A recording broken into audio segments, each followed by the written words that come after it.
Bien, como les había comentado, quería mostrarles algunos ejemplos de casos de aplicación, es decir, de sensores reales, del cual podemos sacar algunos datos y ver aplicaciones, ¿no?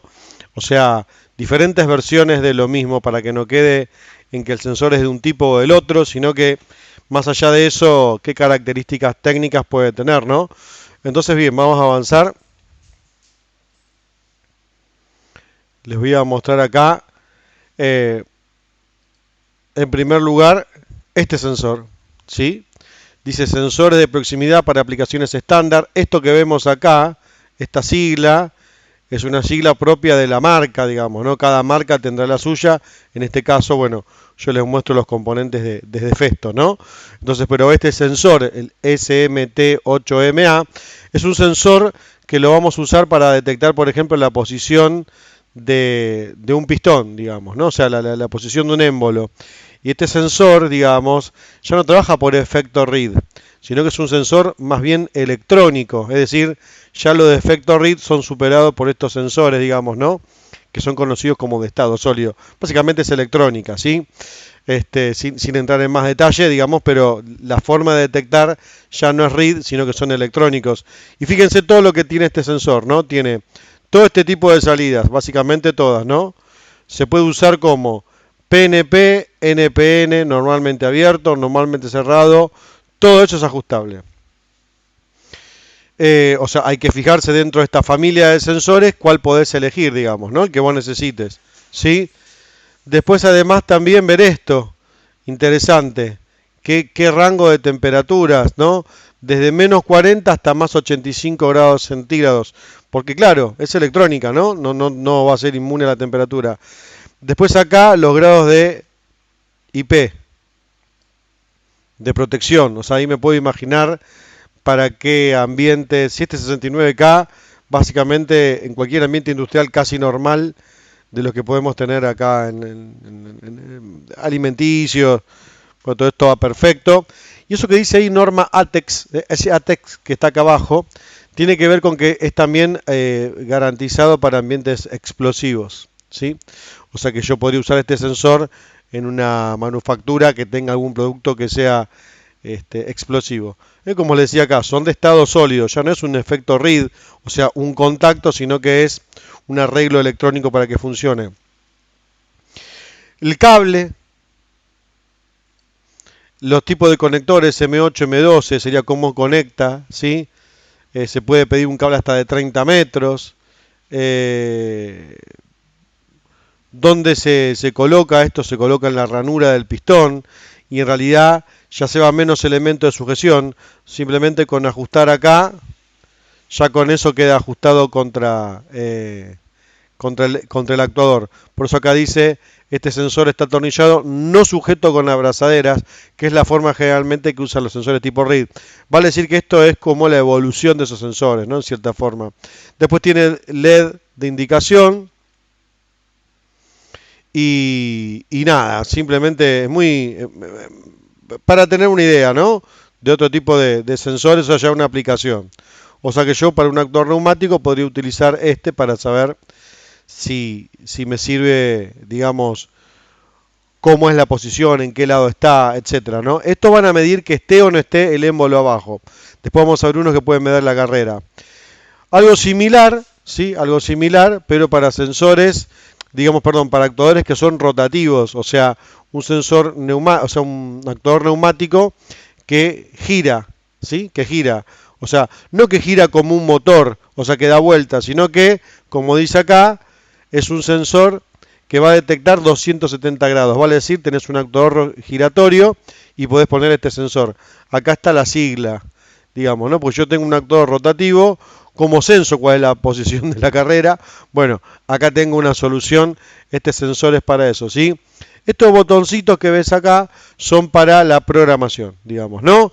Para en qué punto querés que conmute, o sea, cuánto querés tomar de esos 270 grados, si querés que sea PNP, NPN, normalmente abierto, normalmente cerrado. Todo eso lo seteás con este botón, ¿sí? Como indica acá, está bien que esto es como si fuese sido en algún momento una novedad, ¿no? Estado sólido, es decir, ya la forma de detectar es a partir de una suerte de configuración de puente resistivo, o sea, es decir, es un, digamos, un sensor que funciona netamente de manera electrónica, ¿no? No hay ninguna parte mecánica, no es un potenciómetro que hay una pista tocando, ¿sí? Puede trabajar desde 10 a 30 volt de continua, desde menos 20 hasta más 70 grados, acá los grados de protección IP, ¿sí? El cable puede venir con conector del tipo M8, que eso sería cómo es la conexión hacia otro dispositivo, ¿no? No siempre me sirve que el cable del sensor sean los 3 cables sueltos, ¿sí? Después también unos LED para indicar las soluciones.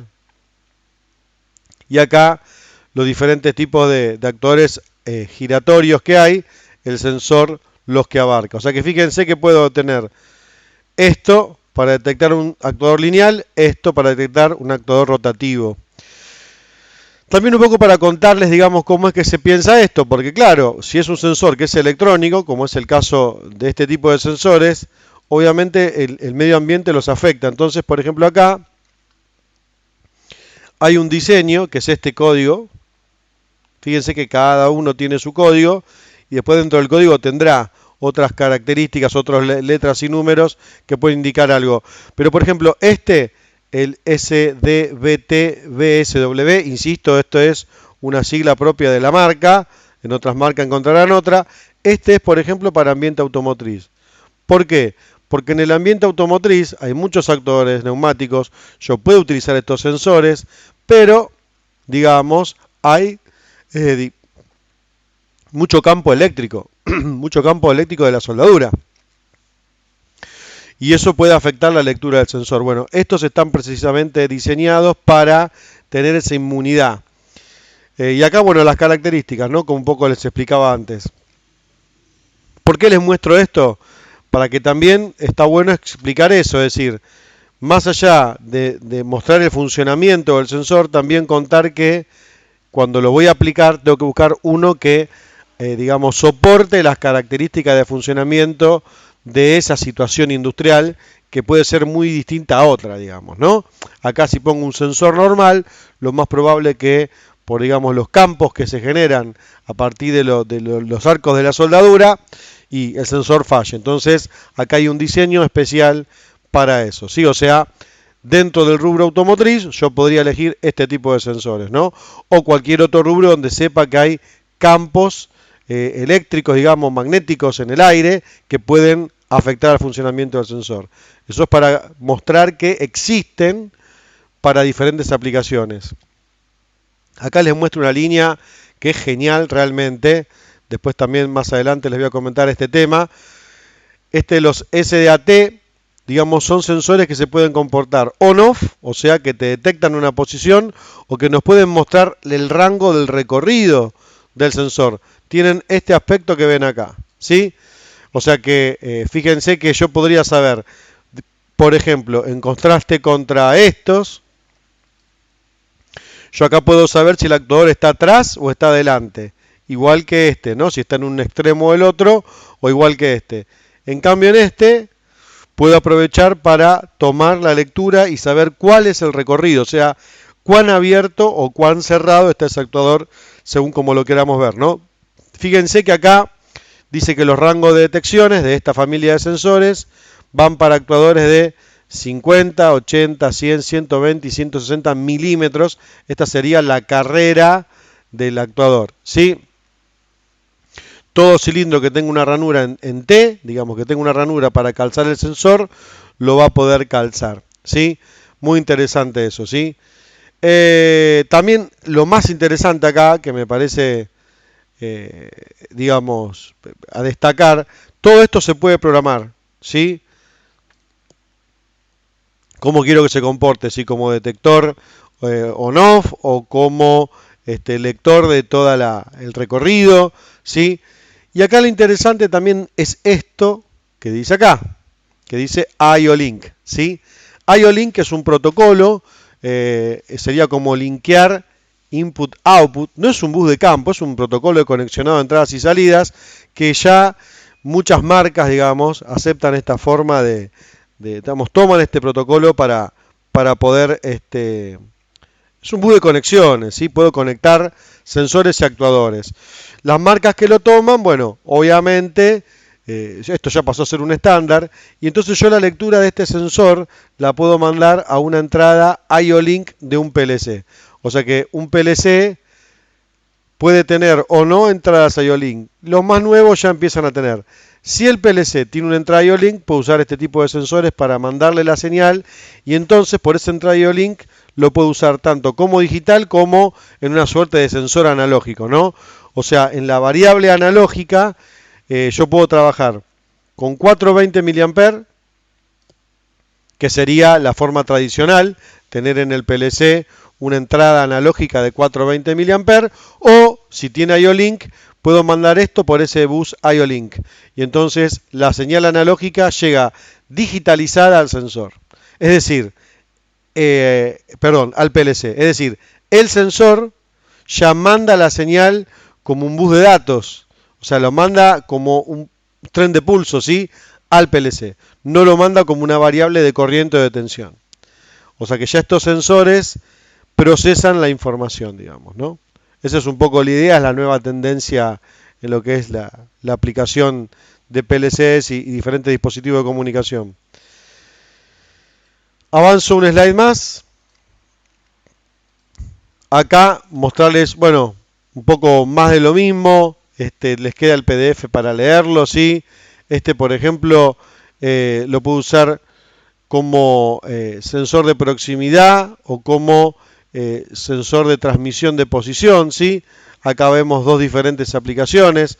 Acá se lo está usando como un sensor que detecta la posición. Fíjense que es muy útil para sensores que para actuadores que son de muy corta carrera. Acá vemos un pistón que tiene una carrera muy pequeña y acá vemos un gripper. Entonces, ¿qué pasa? Yo, digamos, si quiero saber si este gripper está abierto o está cerrado, no tengo superficie para poner dos sensores, uno que me pueda medir que está abierto y otro que está cerrado. Y en lo mismo, no tengo carrera para poner un sensor al inicio y otro al fin. Entonces, sencillamente coloco este sensor y lo programo para que me tome los dos extremos. Un poco con esa aplicación se hace. Y acá también la aplicación, digamos, más bien analógica, ¿no? Aunque, insisto, esta curva que vemos acá es el recorrido del sensor. Sería desde que está retraído hasta que está extendido. Vuelvo a lo mismo para saber cuánta carrera ya recorrió este actuador. Vuelvo a lo mismo, lo puedo usar enviando esta señal como una señal analógica al PLC, supónganse 420 mA, que sería lo estándar, ¿no? Generalmente este tipo de sensado con este tipo de precisión seguramente se hace con un lazo de corriente y sea de 420 mA. O si no, puedo aprovechar esta ventaja y hacerlo con IO-Link, pero claro, el PLC tiene que tener IO-Link, ¿sí? Es una tendencia más que actual y en productos que tienen que ver con la industria mecánica, como pueden ser los de Festo, eso está bastante presente, ¿no? En los PLC de Festo podemos encontrar que haya IO-Link y en muchas marcas también. Después ya cuando veamos la parte de comunicaciones, algo de eso más les voy a detallar, ¿sí? Un poco también como para mostrarles que quizás a veces todo esto no se conoce y es tan importante como el sensor, es cómo las marcas venden, digamos, ¿no? Las firmas venden todos los elementos que son necesarios para poder instalar el sensor. ¿Por qué? Porque si en un actuador ese sensor se desplaza unos milímetros, puede que detecte, puede que no detecte, o puede que me cambie el recorrido del actuador. Porque si yo tengo automatizado que cuando el actuador llega al final debe retornar, si el sensor se corre unos milímetros para atrás, voy a tener una carrera más corta. Y eso va a ser inevitable. Entonces acá para que vean, ¿no?, cómo se venden las diferentes formas de sujeción. O sea, diferentes métodos para poder poner el sensor de manera que no se desplace, ¿sí? Eso me pareció una curiosidad interesante, para ver que no es una cosa que está inventada, digamos, se puede... Cada tipo de actuador y cada tipo de sensor pueden tener su excelente anclaje comprando el elemento adecuado, ¿sí? Eso es para tenerlo en cuenta. Quería explicarles acá también, por ejemplo, esto es un caudalímetro, ¿no? O sea, esto mide caudal. En este caso, este código, ¿sí? Que dice SFAM62. Acá vemos, ¿no? Que va a censar de 10 a 1000 litros minuto, 30 a 3000, 50 a 5000. Aire, ¿no? En este caso estamos censando aire. Lo interesante acá es que más allá de ser un sensor de caudal, ¿sí? O sea, que me va a indicar el caudal de aire que está consumiendo, por ejemplo, una determinada área de una planta o una máquina. Lo interesante que quería mostrarles es que, por ejemplo, en el caso de este modelo de sensor, ¿sí? Viene, digamos, con el formato como para poner en la línea de tratamiento de aire, ¿no? Fíjense, creo que este ejemplo es bastante extraño, digamos, salvo que uno los conozca, ¿no?